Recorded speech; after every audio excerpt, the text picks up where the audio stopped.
All right, it's 8 p.m. on a Saturday night, which means you have a date with us right here on Trendz Live. But let's get into what we do best and find out what is all the entertainment that's making our way to you this evening. All right, so winter is often treated as a gloomy and dull month. Contrary to this, there's plenty to do even during the bitterly chilly days. We joined author and entrepreneur Puleng Magape, who hosted women for a high tea event all about grooming and self-love. Black Tie Casino Night set the tone for an evening of elegance, style and cultural celebration. Inspired by the theme East meets Africa, guests interpreted the concept through fashion, blending African luxury with Eastern influences in bold and creative ways. Fashion, music, community and a whole lot of pink. Pantone Sundays once again showed us that style is about more than what you wear. It's about self-expression, connection and creativity. Whether dressed to impress or simply there to soak up the atmosphere, everyone played a part in bringing the cotton candy pink theme to life.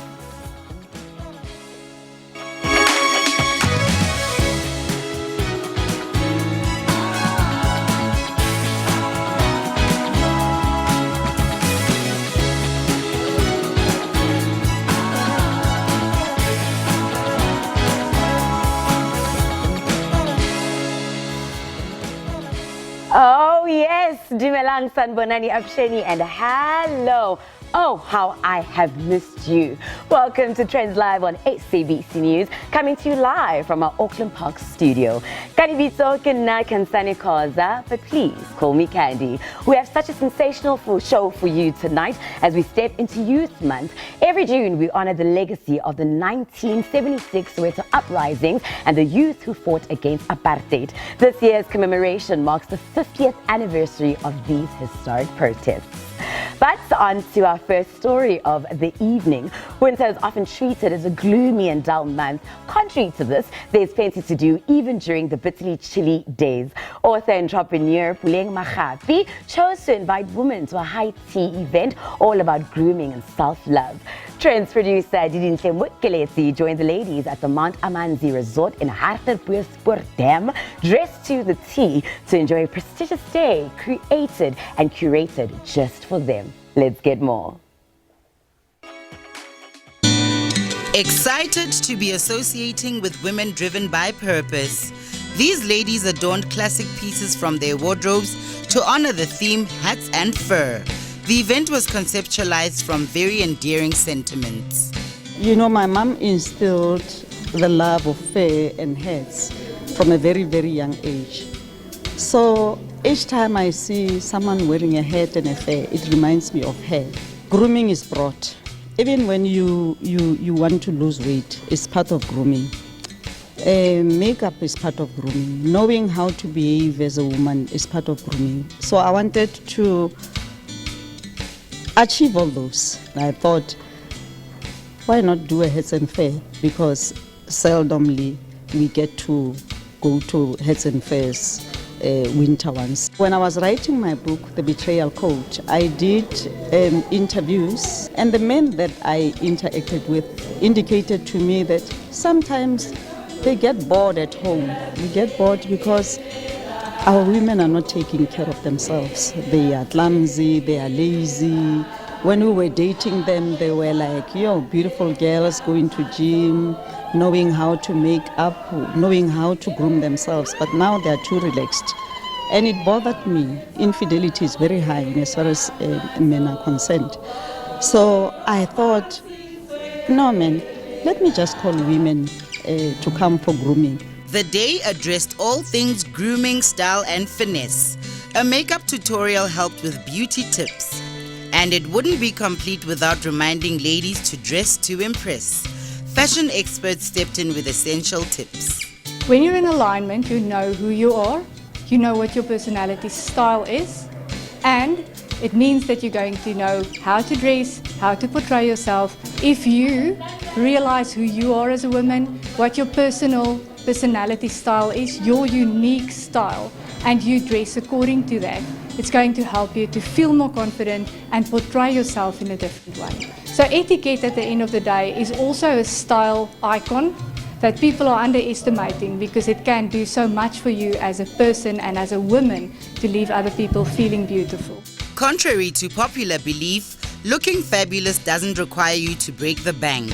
We also learned that even without uttering a word, your dress code makes a thunderous statement about you on your behalf.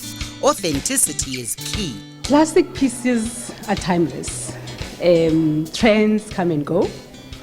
So we cannot be chasing trends all the time. If you buy timeless pieces, you are sure to know that these are lifetime pieces that you can give to your grandkids. Thrifting is one of the ways that people can spend less and still look timeless. Bako style focuses primarily on high quality fabrics because I believe then that's where you get to be able to spend on fewer items because they are timeless. The quality of the fabrics is of the highest standard. So you don't need to be buying a blazer every 2 years or every year because you have invested. It's very important to dress for the occasion. It shows that you respect the host if you're invited by somebody. It also just portrays a level of self-respect for you because you do not want to take over people's events. We talk about sad stories, so I wanted women to meet and have a happy time. This is going to be an annual event. A classical and sophisticated moment for women, enhancing their style and fashion sense. Now this is how femininity is celebrated. Ditebogo aus Puleng. Now on to fashion, music, community and a whole lot of pink. Pantone Sundays once again showed us that style is about more than what you wear. It's about self-expression, connection and creativity. Whether dressed to impress or simply there to soak up the atmosphere, everyone played a part in bringing the cotton candy pink theme to life. Trendz producer Puleng Magape brings us this colorful insert, so let's take a look.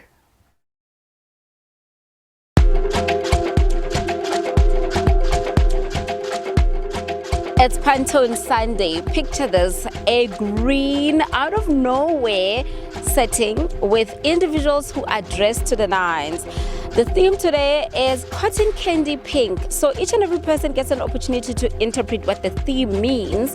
Today we're paying tribute to that particular color and the theme. But what happens when you really just stage everything away from the typical runway and in the middle of nowhere? You get a place where creativity, designers, stylists, and everyday fashion enthusiasts gather around one common thread: color. I am with one of the organizers with me right now, Cotton Candy Pinking. Take me through your outfit before we get into the event. I am wearing full Tebe Magugu, local fashion, support local fashion. It's the only pink I own.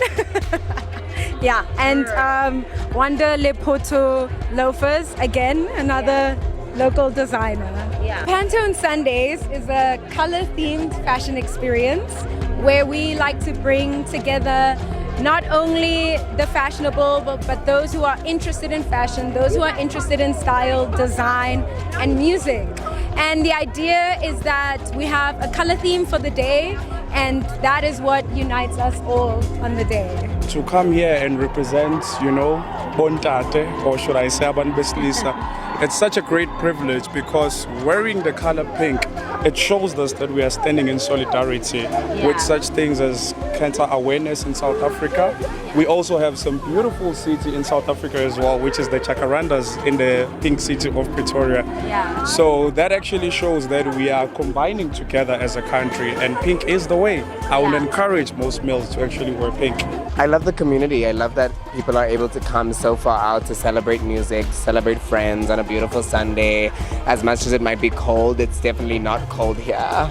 Very recently I've become very simple and minimalistic, and I thought a little baggy pants and a little pink shirt, because you never can go wrong with a long sleeve tight pink shirt.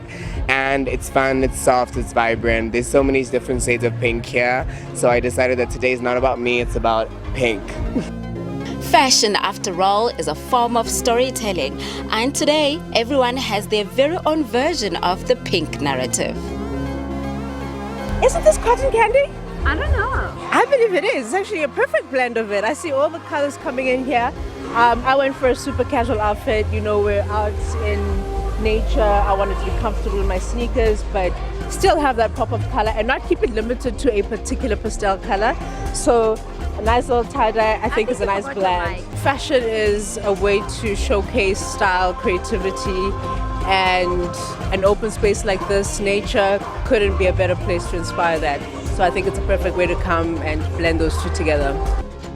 It's also about slowing down. While some came dressed to impress, some came simply to relax. You got dressed up to just come here and lie down. That's all we needed after a whole hectic week that we had. Yeah, we needed. Yeah, we do need some rest, but this is the best place to do it because it's also a vibe. This is our fashion partner's furry friend, Chico. We all know him as, and his name is Chico. Not we all know him as Chico. Chico Divide. Okay, Chico is not adhering to fashion, but Chico is also here at the event and now he's running away. Good music and the sunset that paints the sky in colors almost as vibrant as the outfits themselves. You gotta love Chico, man. From colorful fashion to taking a quick break, but don't touch that remote because when we return, we're actually going to be joined by a young author a little later on the show who's actually championing African literature in a new voice. We're calling it Creativity Meets Courage, and we still have so much more coming your way. So like I said, don't touch that remote. We'll see you after these.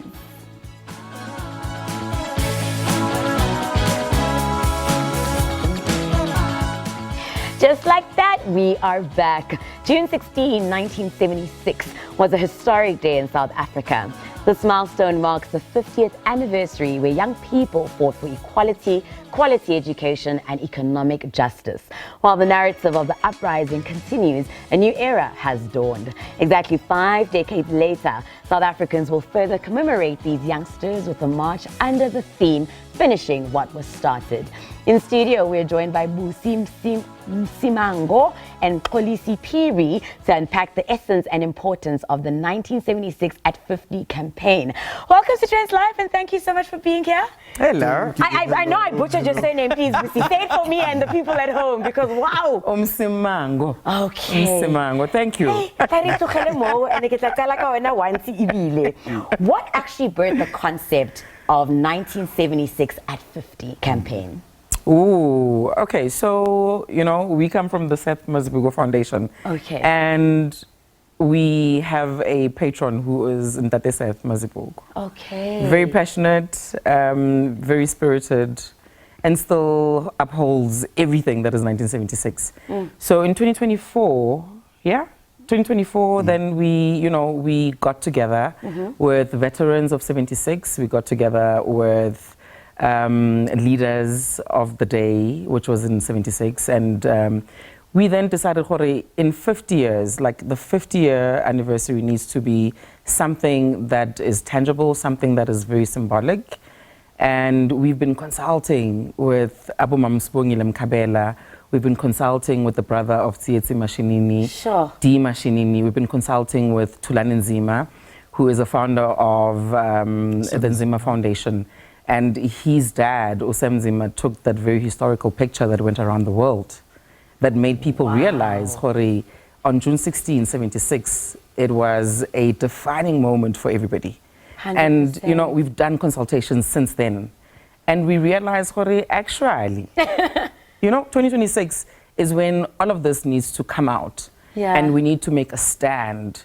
We need to remind our young people, those that died in 76, they did not just, they didn't do it in vain. They did not. Yeah. Something needs to give. Something needs to say, how do we move the needle? And how do we move the needle? Yeah. And I was actually going to ask you why 2026 and why was it perfect to do it now? But I feel like you summarized it so beautifully for our viewers to understand. So, I mean, Abutim Kolisi, I'm going to come to you and I want to understand because, like Busi said, we're basically finishing what was started. What do you feel in this day and age right now is still unfinished business that we want to actually solve and solution for? So there's a lot of issues, but maybe I can just name 3 for now. One would be the high rate of unemployment, the education itself, the education system, the fees or tertiary level fees. I mean, the students that have finished or they have qualified, they are qualified, but they can't obtain their degrees because they are owing varsities money and those kind of things. So it's a setback for our country because then we don't have productive people to be placed at the right time and all that. So it's quite a lot. I mean, the crime is too high and a whole lot. So we can name, you know, a whole lot of social issues that are there. But for now, I think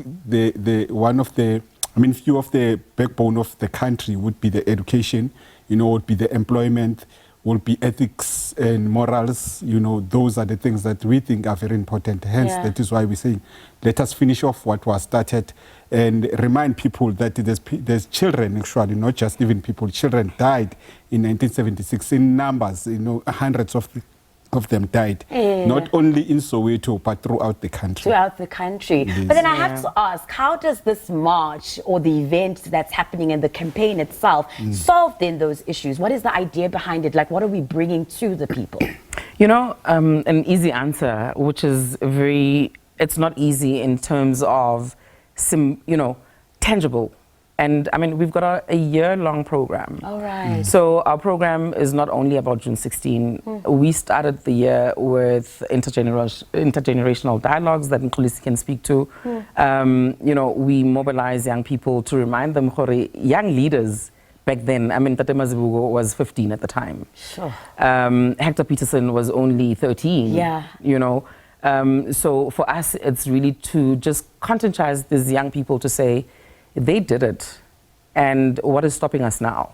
And it's not only, like I'm saying, it's not only about June 16. There are many other things. I mean, we just finished colloquium, which is very academic, right? We've partnered with WITS, we've partnered with UJ, and we're talking academia. You know, abantu abakhuluma isilungu is cool. It's cool. I see myself. So I love that you guys are doing that. So it really is a campaign, but initiatives to actually help the youth in like furthering themselves. But I have to ask, do you think it makes the youth of today is still confident and still has the courage to fight against these inequalities? Yeah, so through our tours and engagements with our young people, I would say it's a bit of both. Firstly, young people are planning to do something, but they don't have platforms. They don't have where they voice out their issues or their grievances. For those who have ideas, they are always suppressed with red tapes and all kinds of things. If you're starting a business, you can't prosper because of so many red tapes and corruption as well as to that, of course.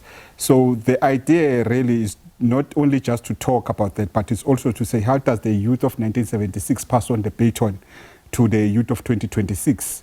Which will be happening on the 16th of June, where Bontate said will be passing on that thing.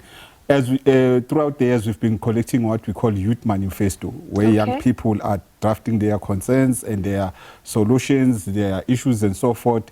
That manifesto it must be handed to the president on the 16th of June. Sure. That's the whole idea, because it's been done for over the years. So that's how we're planning to do things. Planning to do things. We've got 10 more days to go, because that's when June 16 is happening. I have to then bring it back to you. And if I'm not mistaken, there will be a march happening at Orlando Stadium at June 16. Why Orlando Stadium? What is the symbolism behind that? Tell us. I want you to answer it. I will educate. Allow me. So history has it, and in fact, you know what is sad is that our history is not told. And even the history of June 16 is not told. I think there's only one chapter. One paragraph. One paragraph, even. One paragraph that speaks to June 16. But you go and you look at the Holocaust. You look at Jewish history. It is taught from day one. And for us, unfortunately, that hasn't happened. And that's the reason why this campaign is so important, where we can start documenting our history like that. You know, Black Power is a thing that happened, and it still needs to be taught, where there is self-pride for our people. So let's go back to the march at June 16. When the young people left their schools, 1976. When they left, they were intending to rally. That protest was going to Orlando Stadium on that day. And unfortunately, when they got to Corner Muyema and Vilakazi Street in Orlando West, which we now call the Confrontation Corner, they were met with bullets. The massacre happened.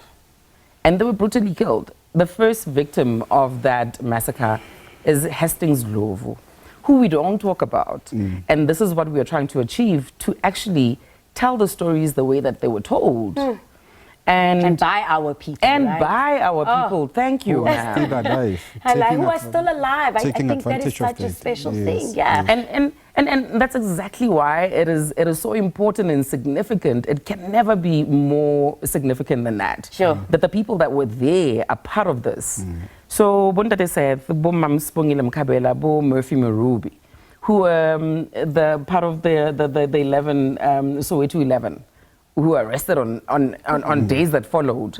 So when they got to that corner, then that's when hell broke loose. Sure. So that is where we're starting. That's where we're starting. And that is where we are starting. But that's such an impactful thing to say. They couldn't finish what they had started, Exactly. but that is why we're going to do that. Look at you guys. I'm so excited. But in wrapping obviously up this conversation, earlier on you alluded to the fact that there was things that started at the beginning of the year, programs and initiatives and activities. Buti Emixo, maybe can you elaborate more on what those have been and what's maybe to come as the year progresses? So we've been pushing mostly young people to be active citizens, you know, because they don't have, you know, the fire is burning, but it's burning the wrong way. Hence the nyaupias, the drugs, the crime and everything. How do young people become active? So it's more of a youth dialogues or, you know, intergenerational dialogues where young people find a space with elder people and they're able to share, they are able to get wisdom from the elders. And those are the programs that we've been doing throughout the country. The other thing that we've been mainly doing is to tell the history, the tale of the history of 1976 itself. Because like Busi has been saying, our history generally is so distorted that it's not even funny. I mean, we have 8+1 schools, what we call 8+1 schools, which is the 8 high schools that organized the march for 1976. The +1 is one junior secondary school where Bab Masbugo was at because he was not at the high school at that time. You get there, the children don't know nothing about the history of their schools, right? And some of the teachers, unfortunately, which is a sad thing.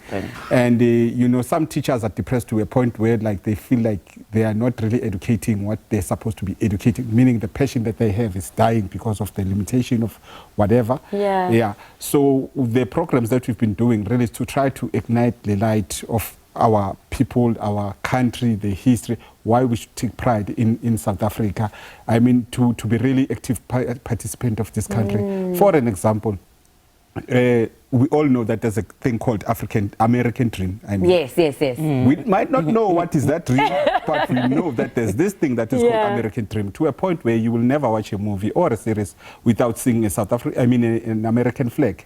Come to South Africa, you see a South African flag, then you automatically think maybe it's a sports day, right? And that's how we think of ourselves. So we're basically trying to change that narrative to say, guys, let's be proud of who we are, where we come from, and continue to lead with purpose. Exactly. So it's taking from the history, where are we right now as a country? How do we move forward? Because it's 1976 at 50, we are adding plus. How does 50 years look like now, from now on? And the next 50 years. And the next 50 years. Yes. Guys, I could talk to you forever. Thank you so much for being here. Thank you for taking this baton and passing it forward. I'm so excited about the 1976 at 50 campaign, and we're just wishing you all the best with the march and all the programs that you have. Well, we hope that you will be joining us there. I guess we need to keep going with the show, but you're going to still be here, so we'll talk. But thank you once again for joining us.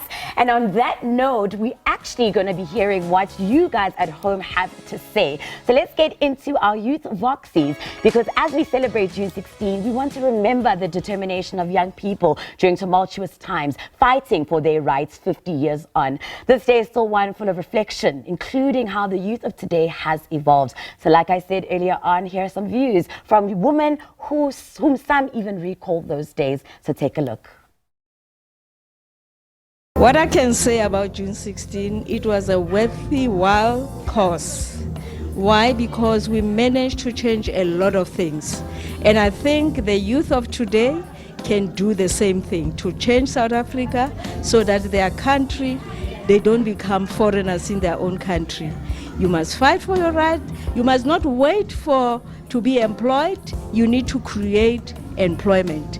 Like what we did, we made sure that your country is intact and everything, it favors everybody, not just a few. I do think the youth are actually becoming better people. There's a lot of artificial intelligence that they can actually rely on, they can use.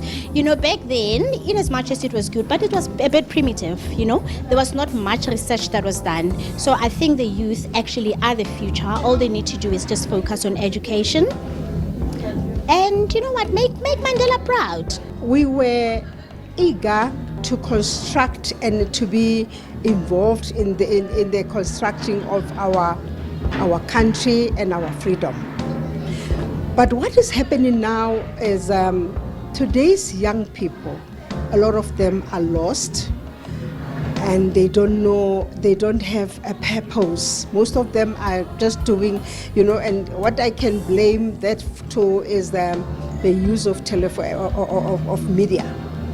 Because the children now don't concentrate, don't listen to parents, they learn things from media. Such beautiful words from phenomenal women. Baringi watitumfazi watintimbogoto. Up next, Black Tie Casino Night set the tone for an evening of elegance, style and cultural celebration. Inspired by the African theme, East meets Africa, guests interpreted the concept through fashion, blending African luxury with Eastern influences in bold and creative ways. Here's more.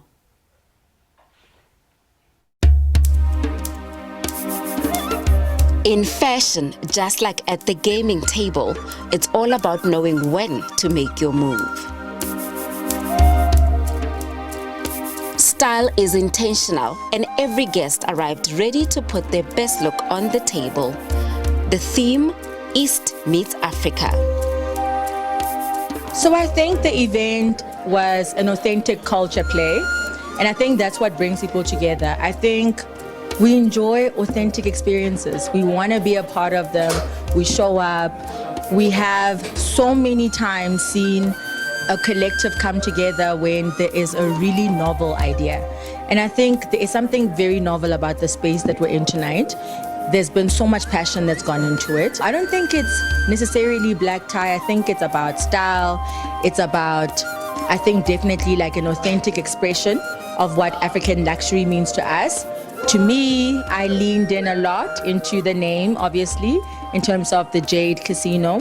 But conceptually, you know, I saw a lot of reds because obviously that is a very auspicious, very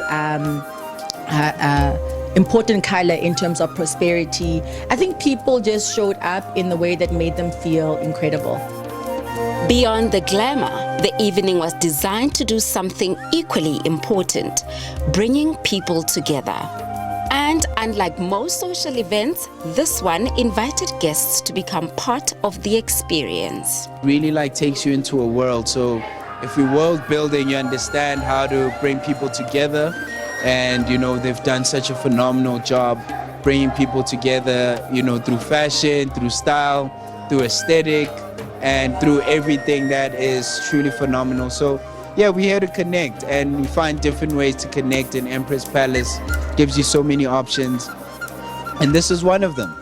I actually spotted a look. There is Lerato Singadi, who is wearing an all Chinese red outfit, which I thought was really cool. And then I also saw Ponahelo, who's got like flowers on her head, and that's very creative. And I mean, we're South Africans, we're creative. Yeah. And a lot of events are not really experiential. So this is really an experience. You got to actually play the game. So it's going to be easy for us to go and tell people out there what to expect here. So I think it's like a beautiful blend of culture. We're going to experience things that we don't know, which I think it's good for us to do, to learn other people's cultures. And I'm actually excited. When East meets Africa, creativity becomes the common language. And for guests, the evening offered more than just a fashion inspiration. It offered a chance to step into another culture in style. When you get an invite and you find out that it's where East meets Africa, you know, I think we get to experience that and get to showcase that the way we like. And I thought a lot of people did that in the room tonight, and I quite enjoyed seeing the fashion. At the end of the night, the real jackpot wasn't found on the table. It was in the storied shade. The culture celebrated and the fashion statement placed boldly on the high-stakes tables.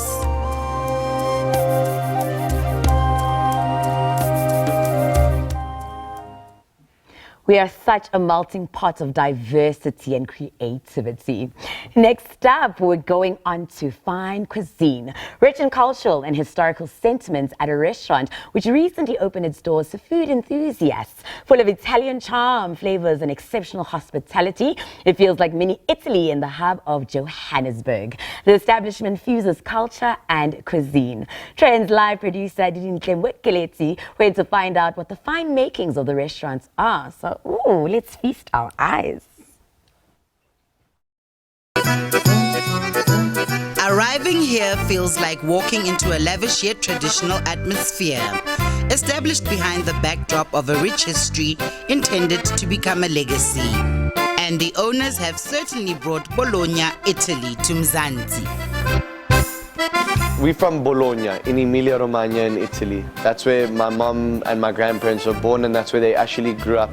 And they loved Africa, and their business never went too well in Italy originally as chicken farmers, and they said, we're going to Africa and we're not turning back. We decided to make a traditional Italian Delian restaurant from Bologna, as in what we had in Bologna.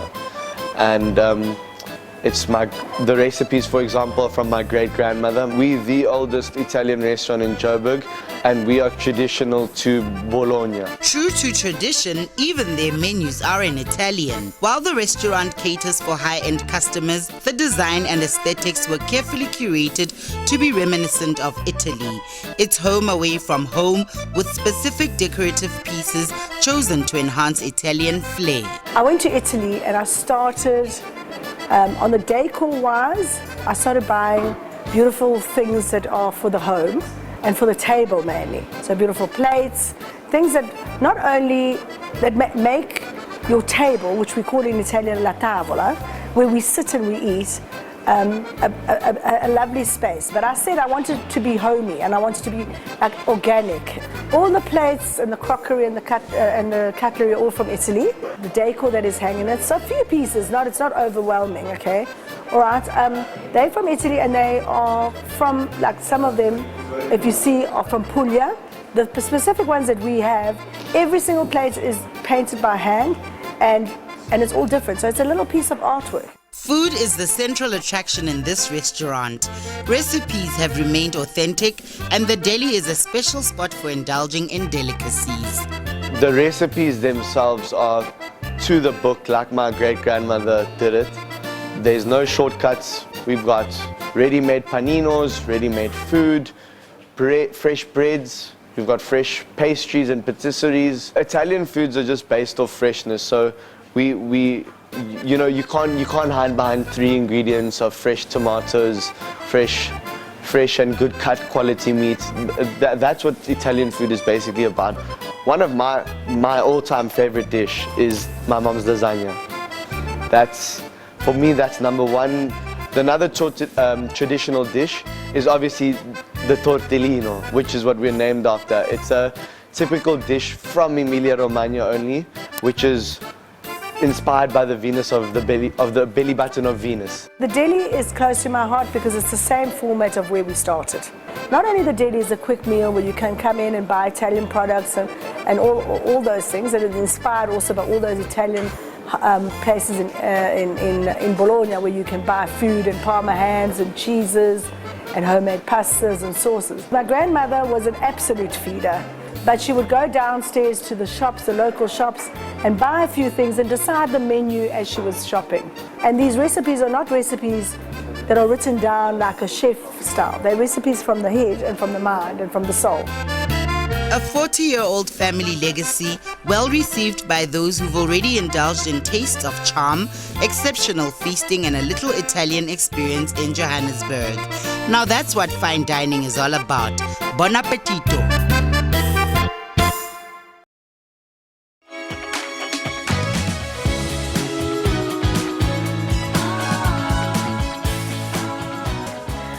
Welcome back to Trendz Live. As we enter celebrations this Youth Month, we're shining a spotlight on young South Africans who are breaking barriers, challenging expectations, and proving that age is never a limitation when purpose and passion lead the way.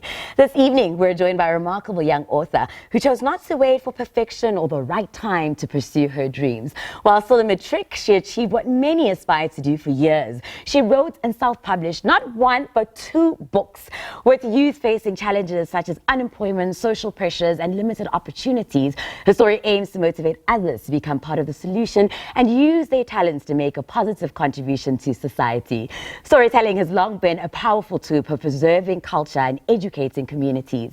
Through her children's book, Jacaranda Tree, and a poetry collection, Locked in a Suitcase, she explores themes of identity, resilience, community responsibility, and the power of self-expression. Ladies and gentlemen, boys and girls, please join me in welcoming the lady sits in, and the crowd says hello. How are you doing this evening, my girl? I'm good, thanks, and you? I'm well. It's so lovely having you. I'm super inspired, first of all. So on this, lady, there are a lot of people who want to write books in life, but you said, I'm going to do it now. What gave you that confidence to take that leap of faith and actually share your work with the world? Well, for me, I've always been fascinated by the human experience and what makes us human, humanity, how we connect with each other, our life experiences, self-discovery, all of those topics. So for me, I used to use writing as a way of me dealing with my emotions, experiences, the good and bad, the pretty and ugly. And through writing, I felt that I was able to understand myself better, but also not let negativity define me, but instead redirect it into something positive and beautiful. So that was a beautiful answer, so composed. I can't believe you're actually only in the trick. This is amazing, and I can see why you're actually writing. So let's actually speak about one of your books, Jacaranda Tree, which speaks about environmental responsibility and caring for our communities. Why were those themes so important for you to, want to educate people on? Yes. Well, I just want to say that I finished matric last year. Oh, last year? Okay, that's right. But you wrote them and published them last year. No, I wrote them a few years earlier, but the publishing process took time. I did it over 3 years because I was juggling school and wanting to self-publish. But my reasons for wanting to write a children's book and specifically Jacaranda Tree was mainly the themes of civic duty, community care, and environmentalism. I feel that, we're constantly told that you should care for the environment to protect beautiful landscapes, but we ignore the fact that caring for the environment is also caring about our own personal well-being. And if the environment we live in is a disaster and is deteriorating, how can we even accomplish any of our goals? 100%. And also I wanted to teach people that we have power in our voices, and we can either use that in a constructive manner or a destructive manner. But I strongly urge people to use it in a positive way and highlight and support each other. The environment is a beautiful place and also is what we need. I mean, we need Mother Nature more than she needs us, so we should protect it and care for it. I mean, look, the fact that you wanted to put that in a book is not just great for young people to learn, but you're also teaching us, as older people to just do better. And I love the fact that you said that, yes, it took you a long time before you could actually publish because you were balancing school and writing, but the fact that you did it and you made it at just 19 is honestly incredible. So let's speak about your poetry collection. If I'm not mistaken, it's called Locked in a Suitcase, and it also explores very different types of themes. Can you walk us through that, and more than anything, what you wanted readers to take away from your work? So Locked in a Suitcase is a poetry collection that is a compilation of introspective poems, and I wanted people to sit back and reflect about their own life experiences.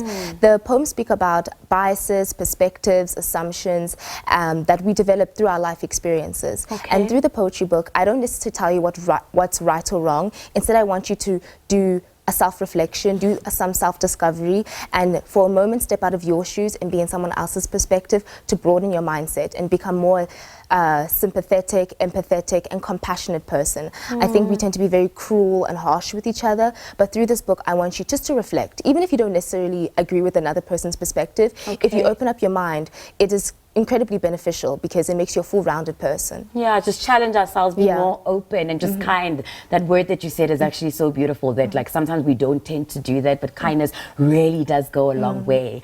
I mean, I've heard you mention, not even just today, but in like other interviews and just, writings, that you do believe that young people have voices that have a meaningful impact. But do you think that society is actually listening close enough? I think society is aware that young people have a voice, but I do believe there's room for improvement. And for me, I think a lot of the time when we speak about the youth, we say, okay, these are our leaders for the future. But instead, I think we should recognize the youth for all the activities and initiatives we're doing now in the present. And we should appreciate that because we are building our own portfolios to be those amazing leaders in the future. Yeah, and when you're going to be an amazing one at that. Like, listening to you, I'm actually in so much awe. And I think you're perfect to answer this next question about just how do you see, you know, like literature and storytelling being used to address some of the social ills that we are facing as young people and just Africans at large? Yeah. Storytelling in literature is a very, very powerful tool to share people's experiences, people's history, write it down, and also for people to connect. People from different backgrounds, societies can connect through poetry or fiction or non-fiction. So it's an incredibly powerful tool, and I don't think it should be taken for granted. I hear you. Oh my gosh. All right, so as we just wrap things up and in this conversation, you know, reflecting on the legacy of the young people of 1976, there are people watching today, young people that are watching today. What is the message that you want to just maybe give them, especially those that might be uncertain about their future? Now, I completely relate and I understand. I don't know everything. But for me, my message I want to tell people is that there's no right time to start your journey. So I would say start it now so you can grow and learn so much. You only learn through experience. And there's no perfect age, certain title, certain status. Instead, you should pursue your dreams, try your best, and through that you'll learn so much and even grow. And I don't even think, even through those hurdles, you don't fail. You didn't fail. Instead, you learned from it. So, and I think you can see a lot of that through the youth of 1976, how they made revolutionary change. And they were scholars, they were school students, but because of their actions, we are now able to speak on TV and talk about such beautiful issues. Well, not beautiful, but incredible issues. It's a beautiful thing to be able to communicate and conversate about those things, but you're shedding a light on things that you're also learning as you're growing into a leader with purpose yourself. So I guess in just wrapping up the conversation, where can people find Jacaranda Tree, you know, Locked in a Suitcase, all the poetry, if they also want to engage in this and just, you know, read more and learn? Yes. You can get both of my books as paperbacks on Take-A-Lot, but you can also go on my website called aplaceforpoetry.co.za to purchase an ebook or a paperback. Oh my goodness, the fact that you've published 2 books is incredible and self-published at that. We're honestly just wishing you everything of the best. I'm urging you at home to make sure that you go get those books and the poetry collection. And just honestly, you've just been such a joy and a light to have in studio this evening. I'm honored to have interviewed you, so thank you. Thank you so much for having me. Only a pleasure. Oh man, her journey reminds us that young voices matter and that our stories have the power to inspire change, showing us the role that young people play in shaping South Africa's future. So to our new generation of readers and writers, we hope this has given you courage to dream and become an active citizen. Once again, thank you so much and all the best. All right, so with that said, on the show tonight, we continue to celebrate women who have made a mark in their respective disciplines over the years and still continue to shine. Trendz Live producer Randy Subani spent the day with a celebrated South African fashion designer and cultural icon, Kediagetse Mosimane, affectionately known as Sister Bucks, to talk about all things fashion. So let's take a look. She has dressed and styled numerous prominent people over the years. Big names such as former President Nelson Mandela, musician Mama Miriam Makeba, pop artist Brenda Fassie, and Brahuma Sigela, just to name a few. The 79-year-old Sister Bucks is recognized as South Africa's first black woman to introduce and promote African culture as well as traditional clothing through art and creativity, leading to the birth of Bucks Boutique. This boutique has set up various marketplaces in different parts of Johannesburg. We talk about how she started out in the industry as well as her passion thereof. And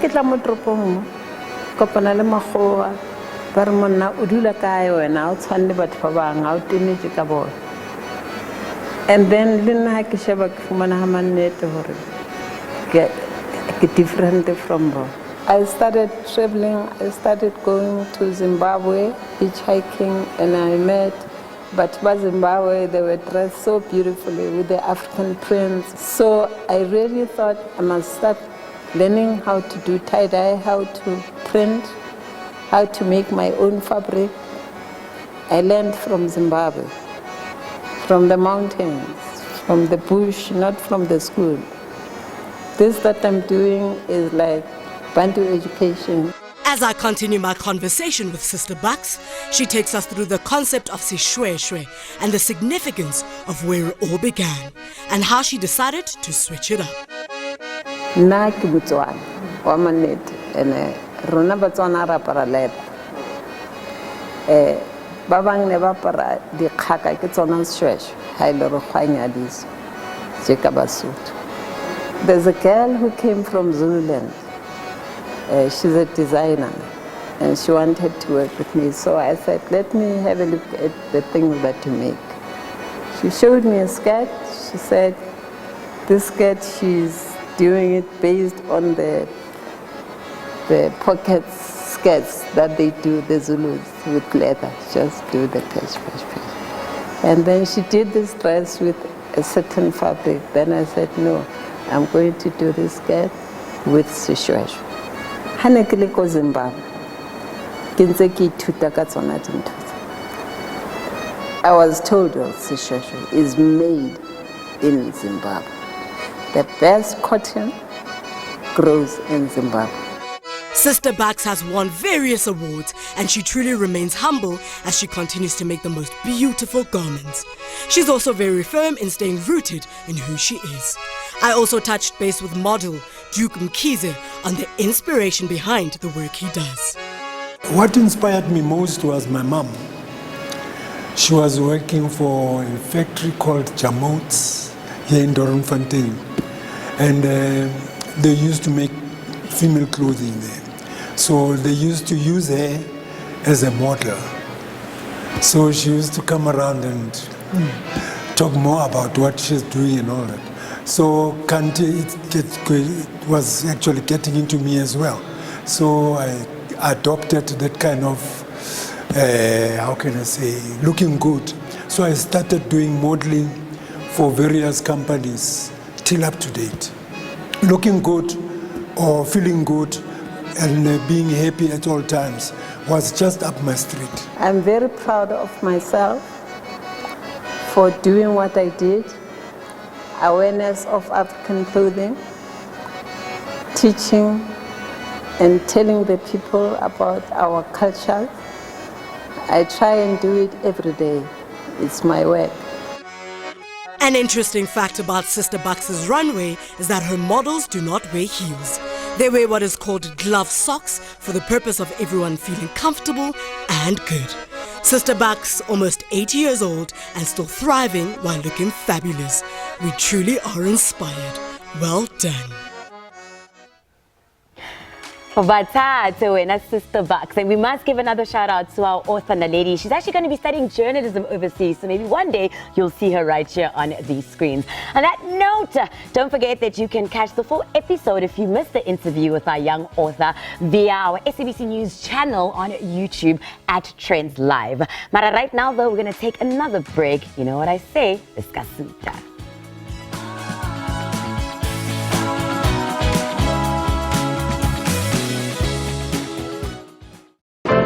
Whoever said it's just business clearly doesn't understand business. At Bright, even though we're the business insurance specialists, we always take things personally. See you next week. We're committed to partnering with our clients throughout every stage of their business growth, no matter the size of their company. And we also understand that as a small business owner, your most important asset is you. Which is why only Bright offers sole proprietors and professionals an insurance product that covers both their business and their personal needs in one single policy. FlexiFlight from Bright.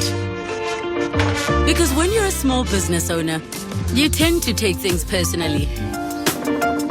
And at Bright, so do we. FlexiFlight from Bright, the business insurance specialists. Dear God, Please protect us from Daddy. Every time he's drunk, he beats my mom. Last night, he beat her so badly that I thought she was going to die. Please, God, I don't want to grow up without a mother. Alcohol abuse can lead to domestic violence. Seek help before you become a danger to your loved ones.